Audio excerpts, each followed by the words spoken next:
Last week, I attended a conference in Abu Dhabi. And while I was there, along with several other members of the conference, we visited the Abrahamic Faith Center.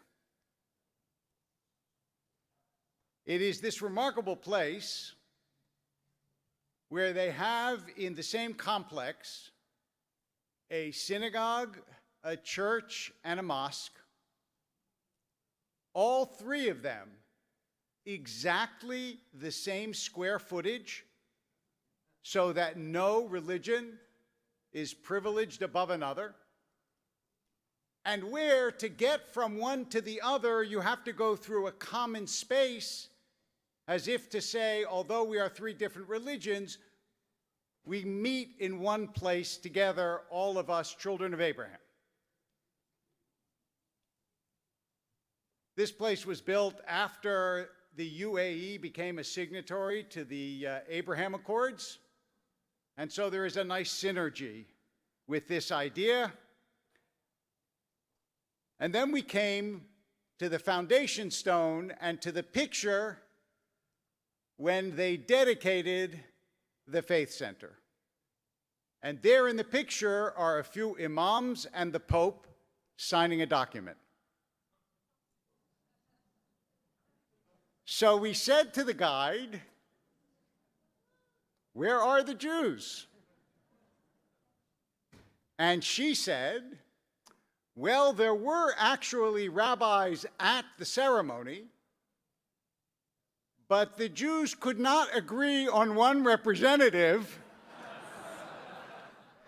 to sign the document, and so we don't have one person signing it." And it reminded me that although we all know of the famous letter that George Washington wrote to the synagogue at Newport, that eloquent letter welcoming Jews to America, that the truth is Washington had to write 3 letters because other congregations wanted their letter, and it wasn't good enough that the President of the United States wrote a letter to them.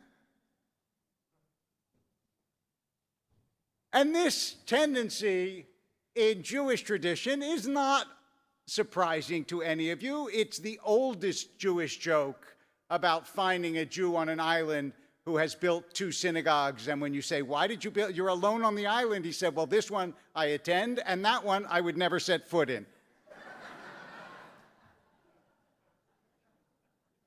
This is how we are.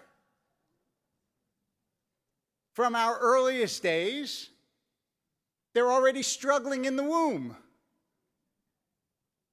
and giving their mother a hard time.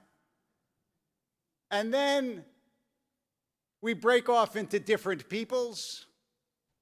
Through the Talmud, every page you get an argument, and none of that has changed, as you know, to this day.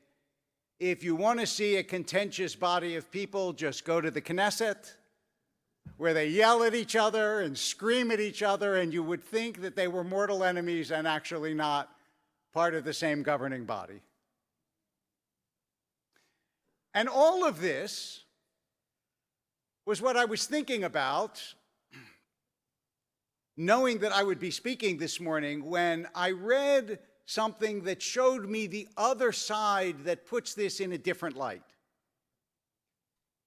Sebastian Junger wrote a book called Tribe, and in the beginning of that book, he says something that I don't think I ever heard before, but is fascinating and intuitively makes sense.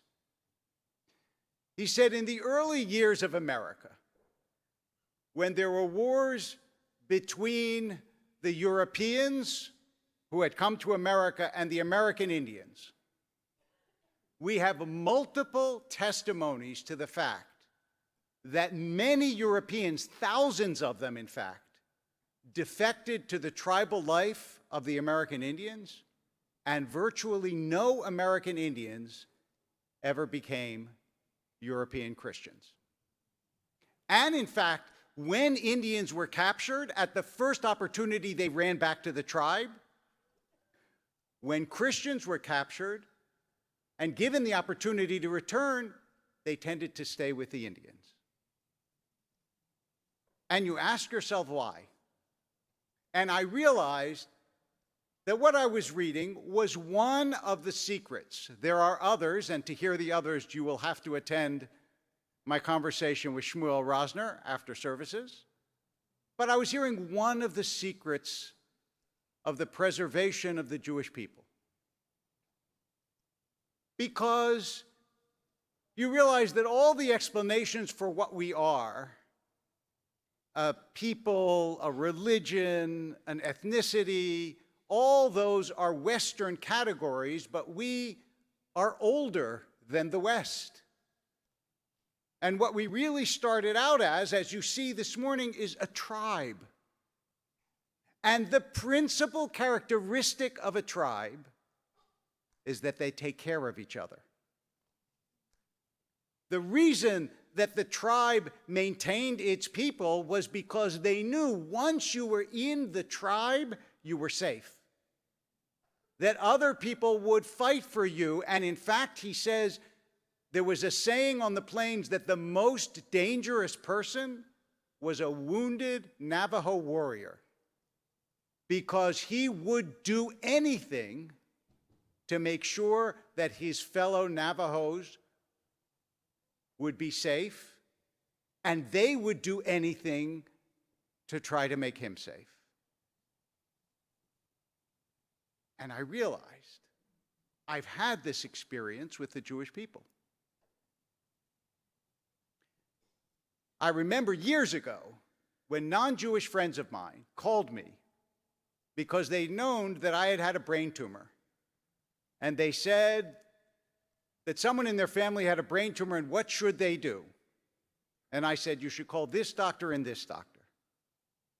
Then I didn't hear from them for about 2 months. And after 2 months, they called me back, and they said, I'm paraphrasing now, I don't remember the exact words, you Jews, like once you put us in the network, everybody took care of us. We're English Catholics. We don't have anything like this. It was unbelievable. This doctor sent us to that doctor, sent us to that doctor, who made sure we got an appointment with this doctor, who went on off hours to come. It was like, how does this happen? And I think if I were answering them today, I would say, you just experienced the tribe. Because that sense of solidarity is what distinguishes the Jewish people. After all, when Jews were persecuted in the Soviet Union, so were Christians. But there was no worldwide Christian movement to save the Christians of the Soviet Union. But there was a worldwide Soviet Jewry movement. Why? Because we feel this tribal connection to Jews wherever they are in the world. And one of the reasons why people feel hostility is because they say, well, Jews take care of each other, but yeah, we do. And that is actually a good thing, not a bad thing. But the piece of this that brings it all together is, what do you do with people who are arguing all the time but are also tribal? And this has to do with the fact that the trip that I took right before Abu Dhabi, about a week or two before, I was in Taiwan with AIPAC. And what struck me was that the president and the vice president of Taiwan came and addressed us, we group of maybe 150 Jews. And I thought, we are a speck of population on the earth, right? I mean, all the Jews in the world are smaller than the city of Los Angeles, and the city of Los Angeles is one city in one country on one continent. I mean, we're nothing. We are nothing. And when I walked in that Abraham Faith Center, I thought, there are over 1 billion Muslims, there are over 1 billion Christians, and there are maybe 15 million Jews. But the secret is that we are the tribe that talked to the world. Other tribes talk to themselves. We talk plenty to ourselves, but we also spoke to the world. What other tribe thinks its mission is litaken olam b'malchut Shaddai, to fix the world under God's sovereignty?